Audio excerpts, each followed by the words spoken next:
You always the last guy off the field?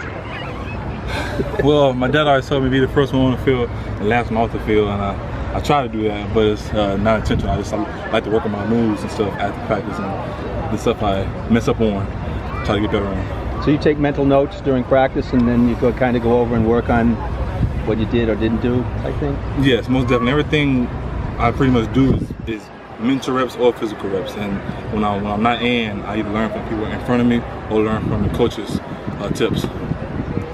What was your biggest takeaway from, as a rookie going through training camp, now being a second-year player? What's your biggest takeaway from that experience? My rookie year was kind of something that I was just learning as I go type thing, and last year was great, definitely the camp. And this year, what I learned from it was mostly pay attention to details and just the smaller things, and make sure I like hand placements, my pad level, and stuff like that, so that I can improve from last year.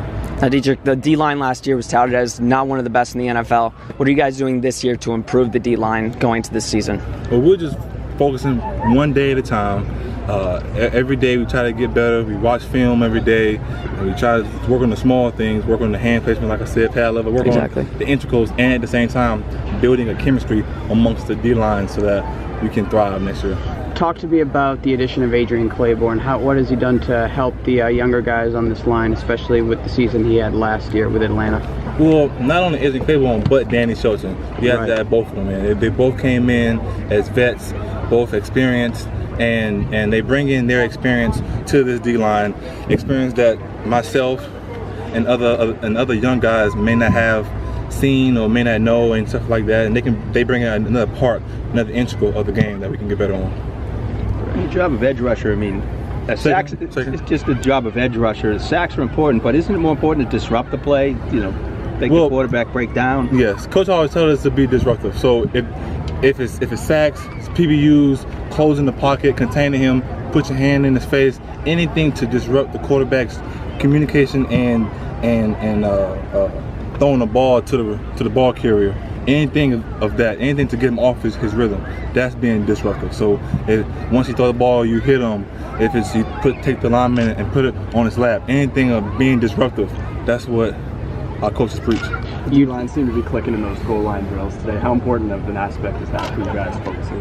Very important on the aspect of that we're getting better. That we're getting better from yesterday and today, and we look to improve here on out. Any specific areas on the goal line? All of it. You told me last year that you were just trying to be a student of the game as a rookie. Is that the advice you preach to the new guys coming in? Well, I take my own advice. I'm still trying to be a student of the game right now. This is only my second year, and I'm still learning, still have room to improve.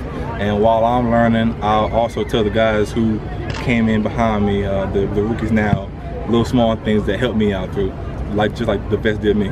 What's it like to have Brett Bielema on the staff? Familiar face? Familiar face and a familiar voice. Someone who knew you when you was young. Someone who's on your side a little bit. And now that he's with me in college, he's also happy to see my growth. And we're, I guess, taking this journey together. Now, you and Derek came in the league together. How has he been this training camp coming back off that ACL? Oh, he's been fantastic. You can ask him yourself one day if you call him over here, but he's looking good. I know he's feeling good. Awesome. All right, you're one of these young guys who lives with this playbook. Say it one more time? One of these fellas who lives with this playbook. Well, you know, Coach always says to keep my head down in the playbook, so the more I can know about the defense, the more I can know about what I'm doing or what people are doing around me is very important. Have you noticed a difference at all between the way Matt ran the defense last year and how Brian has this year early in camp? Well, you know, we haven't had a season yet so far, and last year's defense and this year's defense right now is still in the making, so I'll probably get you after the season to let you know. What about your working relationship with Coach Daly? Brennan Daly has a tremendous, what do I want to say, has tremendous afflection, like the way he communicates with his D-line and his team, the passion in his voice, the passion in his teaching is what makes him, I want to say, a great coach, along with his other attributes as his the knowledge that he has and the relationship that I have with him and that he has with his defensive linemen is real close. You had maybe the biggest hit of camp so far yesterday. Did that get the juices going first day in pads? It was a little buzz around, but it was just something that you do. It was something that just happened. You know what I'm saying? It wasn't anything intentional or anything like that. It was just hopefully got the juices flowing and set the tone for camp, but it was just that. I mean, it feels good. That's a veteran, big NFL running back that you. Yeah, it's no ill intention, or I wasn't doing that on purpose. It just so happened that was the person in front of me during that moment, and that's what happened.